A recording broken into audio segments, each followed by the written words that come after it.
Okay, over to Jeremy.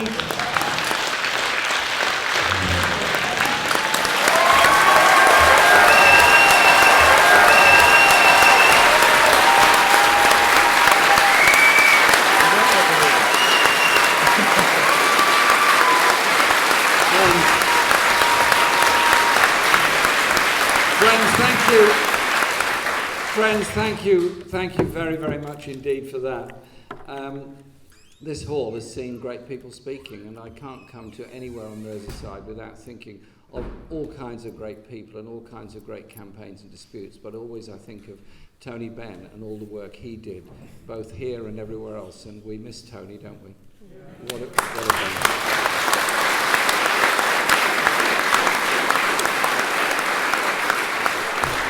And then a little bit about this campaign. John McDonnell is the chair of our group in Parliament and a very good and very close friend of mine. And after the election defeat, we had a meeting and we tried to, some of you may even have been there, of Labour Representation Committee, and discussed the consequences of the election defeat. This was on the Monday after the defeat. And we went through it, and I'll come back to that in a moment. Then we discussed what we should do about the Labour Party and what we should do in the party.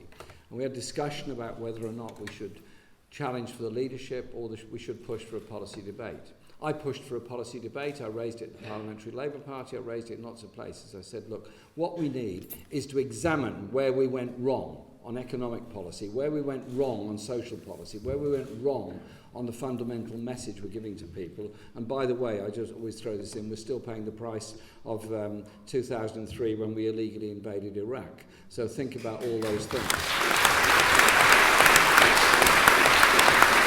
Well, there wasn't a policy debate. The National Executive decided there would be a leadership election and the election would take place and the results will come out in September. So we discussed again what to do. And then we decided that we should put a candidate in the ring. And I'm talking about we here because this is about we. All of us. We are in this together. Cameron doesn't understand that. He doesn't understand who we are anyway.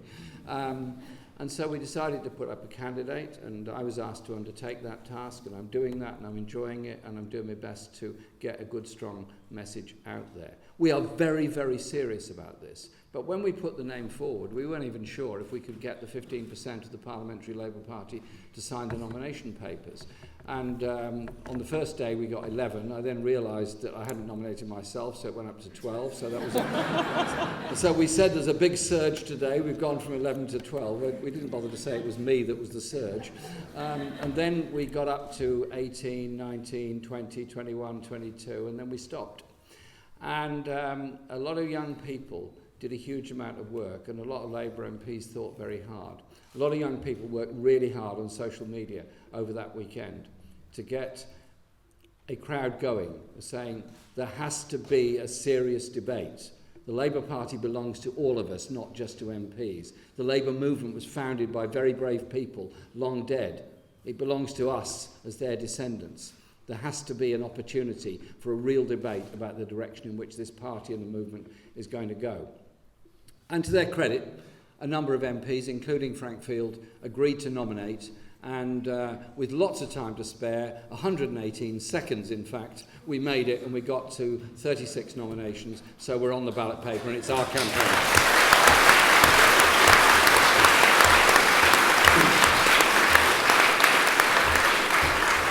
Now, I've been an MP for a long time. I represent London inner city constituency, and the election campaign was wonderful in my area. I sent out a 7-page election letter to all the voters in the constituency in which I outlined my views on austerity, on nuclear missiles, on war, on peace, on the kind of world that I strove to live in, and defended my voting record in Parliament and all the many issues I've been involved with. And I stood absolutely, totally and completely against any form of racism, discrimination, blame culture or anything else, because I want to live in a united society where we strive together to achieve better things rather than looking around for somebody else to blame all the time. And we got a great response, as did John McDonnell and many other people. But nevertheless, Labour lost the election. Now, I'm devastated by that. Everybody is, because we know the consequences of that. But surely the problem was, Ed Miliband did his best in the election to say, get rid of zero-hours contracts, to talk about rights at work, to talk about the low-wage economy that Britain is. And also, to his credit, he's taken on Murdoch on a number of occasions, absolutely to his credit. But the problem was that fundamentally, when people got home, turned on the television, thought about it and listened to it, what was going to happen after the election? Were the cuts going to stop? Was the wage freeze in the public sector going to stop? Was the job loss in the civil service and other places going to stop? Because I found some news during the election, apparently we were offering up cuts in particular departments after the election. We had accepted the fundamental of the austerity agenda being put forward ever since 2010. And until we stand up for what kind of society, community, life we want to live in and lead, we're not going to inspire people. You don't inspire people by saying, well, you're going to get really bad cuts with the Tories, but you'll get nice cuts with us. Because we know how to cut in a nice way. And so I believe that was one of the problems. And I did a lot of campaigning in the election. I went to 10 or more constituencies. And I found myself arguing with people in Kent, in Thanet, working class communities who were tempted to vote for UKIP. And I said, why? Are UKIP going to build you a house? Are UKIP going to build you a school? Are UKIP going to give you a nurse or a doctor or a teacher or anything? Don't know. But what are you going to do? I said, well, personally, I can tell you what I would like to do. I said, but you could kind of see their point. It was a sort of desperation that they'd moved into.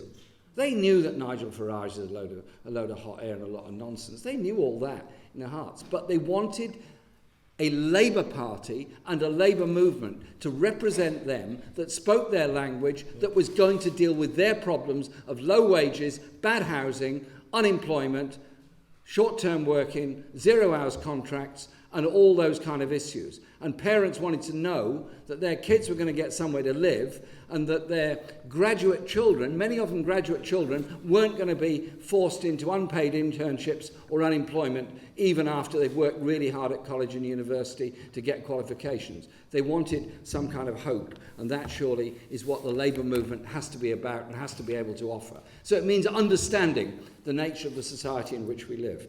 Now, yesterday we had the budget in Parliament, and I was there for it, of course, and listened to it. I've listened to lots of budgets, and Osborne spoke for just over an hour and went through a whole lot of things. But what are the fundamental real points in the budget? One, which wasn't stated during his speech, but it is there in what's called the Red Book, which is the sort of statistical analysis that comes out at the same time as the budget and is given to MPs as soon as he's finished his speech rather than started it, was the sale of public assets. £30 billion of public assets are being sold this year alone. Now, we thought Thatcher was big into privatisation. You know, BT, British Petroleum, gas, steel, electricity, water, you name it, she sold it. The highest level of sales ever under Margaret Thatcher was 1987, which was about, today's prices, £18 billion. And that was catastrophic, because we know the stuff that was sold at that time. This government is selling £30 billion of public assets this year, including, they put it in this, the BBC offering up a cut of its own budget of £150 million to pay for TV licences for the over 75s. I'm very happy that over 75s don't have to pay a TV licence, but I think that should be a public responsibility, not be done at the expense of people working in the BBC who are losing jobs in order to pay for it. It should be a government expenditure, not that. But that is relatively small compared to the other ones. Next one up is King's Cross. Now, many of you, I'm sure, have used King's Cross Station at some times. It's been brilliantly redeveloped. It's a beautiful area. It's a superb example of what good architecture, good design, good engineering can do with a good public open space. It's being sold off. It won't be a public space anymore. It'll be owned by some property company who will no doubt expand it, develop it, charge us all to use it, and probably stop us giving out leaflets there at the same time. That's going to go. And then you move into the other area of very large sums of money, and that is the shares in all the banks. Now, when Labour was in office in 2008-9, we had the banking crisis. I partly blame the Labour government for lack of banking regulation, absolutely. But I don't blame them for the subprime mortgage crisis in the USA. I don't blame them for the greed of speculators trying to move in and out of this country. And when they brought the banks into public ownership, I absolutely supported that. And indeed, there was no opposition to it in Parliament. All my life, I dreamt of being in Parliament to vote for the nationalisation of banks. Rushed in there, thinking there was going to be a vote, and there was no vote. There was no vote because nobody was going to oppose it, because the banks wanted that, because they needed our money in order to survive. The big problem was that the huge levels of bank shares that were bought by the public, by us, were then put into a holding company to be sold off at the discretion of the Chancellor of the Exchequer at any time with the Chancellor of the Exchequer's choosing. And George Osborne now chooses to sell all those shares, or most of those shares. And they're all being sold at a loss. So what is this about? You buy RBS shares at £3.50 and you sell them off at a loss. To who? To make more out of it in the future. We're selling off the profits of the future. All those shares should remain in public ownership. Those banks should include public directors of them. So we could say to those banks, hang on, we want you to invest in manufacturing industry. We want you to invest in green jobs. We want you to invest in high technology. We don't want you to invest in a property bubble in London and the South East, which is so damaging both to the life chances of people in the kind of communities I represent and to the rest of the country, as it sucks wealth into London and the South East, which doesn't reach the people of London and the South East. We need a direction to those banks in what they're doing. That means public control. That means public ownership. So why are we giving it up? And then you move on through the budget, and you realise this is all being done for a purpose. The next thing up is the cut in corporation tax. And George Osborne says we've cut corporation tax X, we've cut it Y, we're going to cut it lower and lower and lower, and we are cutting it lower than other countries in Europe. The next response, of course, is going to be France will cut a bit lower, Germany will cut a bit lower, and so on. So you have this ghastly race to the bottom in which you don't dare adequately tax the profits of global corporations for fear they would go somewhere else. Why are we allowing these people to play ducks and drakes with us? Why are we allowing Boots, for example, to move its corporate headquarters from Britain to Switzerland, where corporation tax is 5%, where here it would have been 20% at that time? That is the kind of issue that we have to face up to, getting control of what these global corporations do. Then next up in the budget is the issue of 12 billion cuts in welfare, presaged by an argument about the benefit cap. Now, the benefit cap at one level sounds like an awful lot of money. The benefit cap at the moment is 25,000, due to go down to 23,000, then to go down to 20,000. It sounds an awful lot of money, and it is an awful lot of money. But do the people on benefits actually get 25,000 a year? I've just had an email from a constituent of mine, and she's having to move out of my constituency, and she's very sad about that because she likes living in the area. She's very happy living in the area because her rent is, she's been in the place 8 years and it's never been decorated. It's private tenancy, never been decorated, no repairs, nothing done, is going up to £400 per week for a 2-bedroom flat. There's no way she can afford it. The benefit cap won't meet her needs, and so she's going to have to move. She is being socially cleansed from my part of London, as is happening all across London.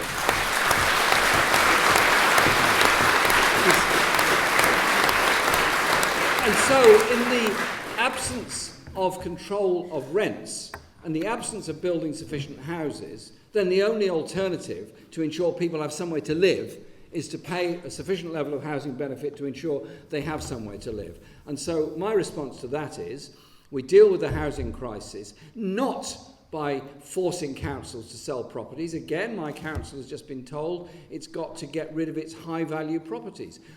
My council is doing very well. I really admire their work on housing. They're building council housing, quite a lot of them. And we've just completed one very nice development of 25 flats, mostly family-sized flats. Very nice they are too. Nobody's yet moved into them. They're not going to be allowed to if the government has its way, because the council's being told it's got to sell them on the open market. Not one person on the housing waiting list is going to be able to buy somewhere on the open market. It's, again, the theft of a public asset to give it to private speculation away from us.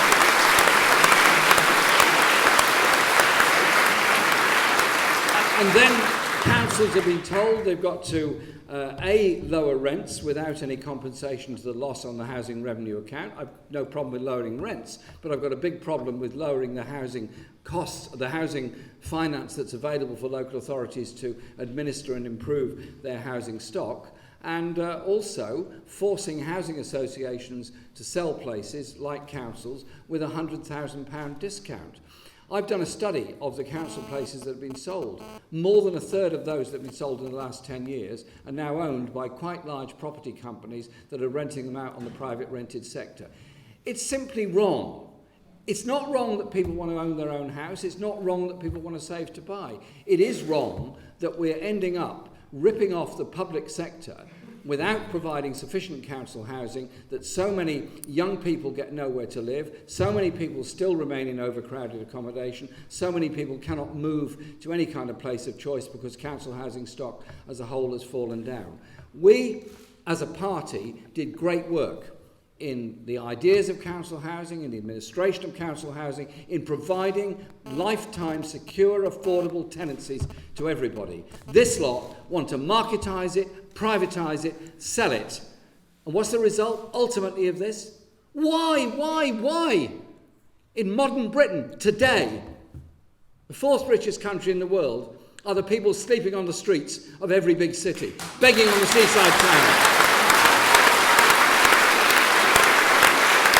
There's something deeply immoral about it. I talk to people who are sleeping rough and begging everywhere I go, and I travel a great deal around the country. All of them have a personal story. There's always some tragedy, there's complications, sometimes mental health conditions, there's all sorts of issues, alcoholism, drugs, all kinds of things. And at one level, you listen to it and you have great sympathy, but then you realise that somewhere along the line, whilst we can and do, as a union and labour movement, defend the principle of healthcare free at the point of use, healthcare as a human right, we do defend that. What happened with the principles of the welfare state, which our ancestors fought for to get the idea that the state should care for everybody, all caring for one and one caring for all, a socialist principle? What's happened to that there's now such holes in the safety net of the welfare state? You find so many people that are homeless, you find so many people who've been through the availability for work test, who've been through horrors and high water on this one, and have ended up, in some cases tragically, even taking their own lives because of it. There's something deeply wrong with this. We as a party, we as a movement, should be strong enough, bold enough, capable enough to say we stand for the prevention of anybody falling into destitution in modern Britain. It is simply not right that people should be like that.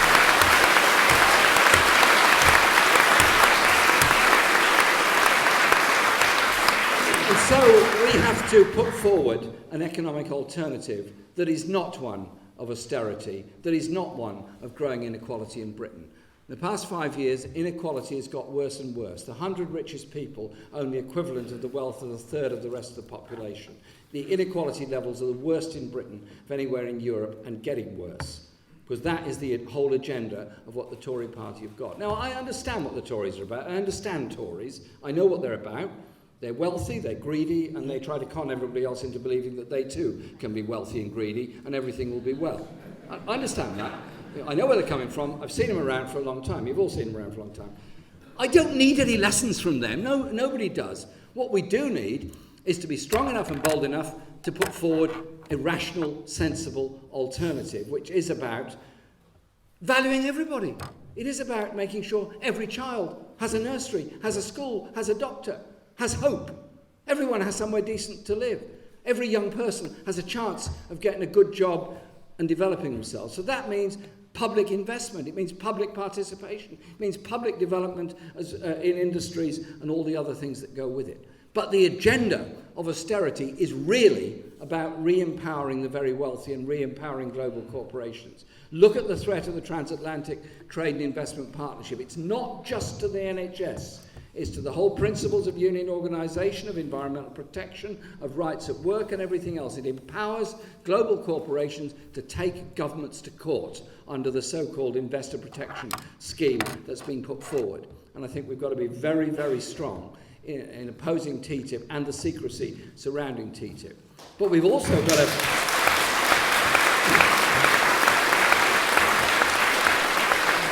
We've also got to look at the issues of what happens when other people stand up. Now, I've been in Greece several times. I know Alex Tsipras very well. I've spoken at rallies with him in his election campaign in Greece. Fortunately, I wasn't expected to speak in Greek, and fortunately, at least half of the audience fully understood. Thank you very much, Alex, you was a comrade.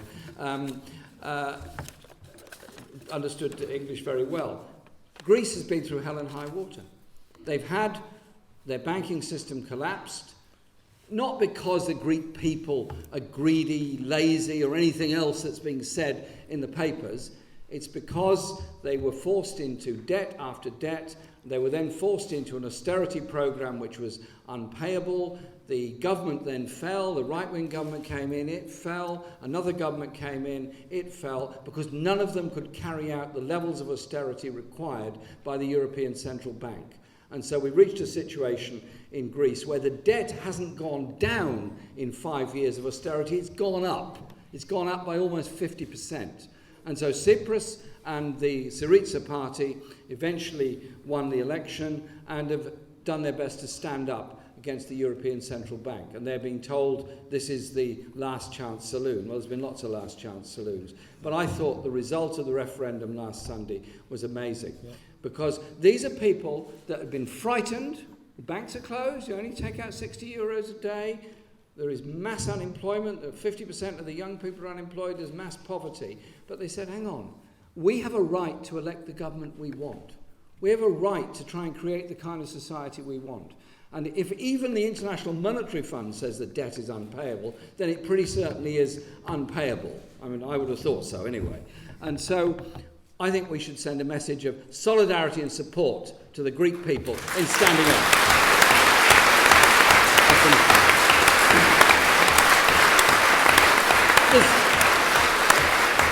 There's lots more I could say, but I just want to conclude with this. This is a campaign about developing ideas, about strengthening our movement, about putting forward some difference. It's about we, all of us, that have a view of a different way of running the world. We stood and marched against the Iraq war. We've seen the consequences of the disasters of Afghanistan, Iraq and Libya.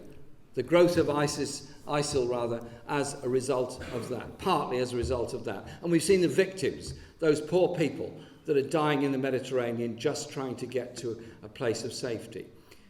When a country goes to war on a lie, as we did in Iraq, the consequences don't end there. They go on and on and on. And so during this whole process, can't we try and develop a different foreign policy, a different view of the world, a view of the world that is about supporting and defending human rights, that is about defending our environment, is about supporting people in desperate straits, rather than our ability to go to war anywhere in the world. I've spent my life as a member of the Campaign for Nuclear Disarmament because I believe nuclear weapons to be fundamentally immoral. I believe that... I believe that nuclear weapons are, as I said, completely immoral. unnecessary and very expensive. And so I made it very clear that the view I take, and it's shared by a lot of people, is that we should not renew the Trident nuclear missile system in 2016. But I also recognise that every policy has a consequence. And there are a lot of very, very skilled people working in manufacturing manufacturing in the arms industry, as well as making the submarines that will carry the nuclear weapons. And so we are suggesting that there has to be a real, meaningful defence diversification agency that involves the workers in the industry as well as the rest of the community, and there has to be a very large amount of investment in developing alternative products and alternative jobs. I don't want to make people unemployed by this policy. I want to see a stronger, real economy producing things for social good rather than weapons that can only maim, kill and cause problems around the world. And so, my friends, we are doing this campaign very seriously. And we've now had 14 hustings debates. We've only got 21 more to go. So by my reckoning, we're almost a third of the way through the hustings, and we're doing meetings in every town and city in the whole country. And so a lot of us are travelling all the time. Obviously, I can't get to all of them, but colleague MPs, John McDonnell, Becky Long-Bailey, Clive Lewis, lots of people are doing their very best to help in this and to ensure that we get that debate out there. 40,000 more people have joined the Labour Party since the general election. They've joined because they want to see, I believe, a better, different and more active party that isn't afraid either of its socialist past, isn't afraid of its affiliation to the trade unions. Don't treat the unions like some kind of embarrassing uncle that turns up at Christmas time.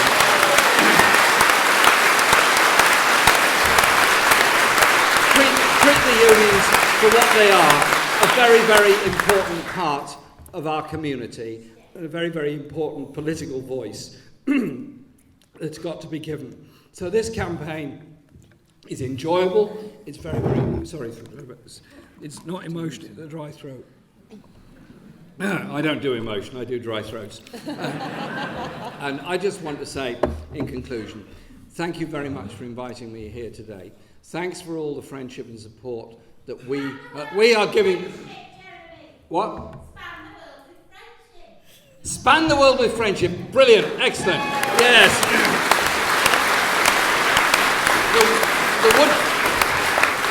The slogan of the Woodcraft folk, and I'll just say this, we started the campaign when I was invited to cut a cardboard cake. The Woodcraft folk do things in strange ways. A cardboard cake to commemorate 50 years of the Woodcraft folk in London. No, 75 years rather. And it was fantastic. They are a cooperative youth group, which some of you may well be aware of. We're all a cooperative youth group in a way, because we're all working together to try and achieve something strong. When we work together, when we dream together, when we hope together, when we demand together, when we protect together, as we do in the unions and community movements and everything else, we are much stronger. What Britain needs is a real social movement to bring about the social change that are necessary to give real hopes and real justice in our society. Thank you very much.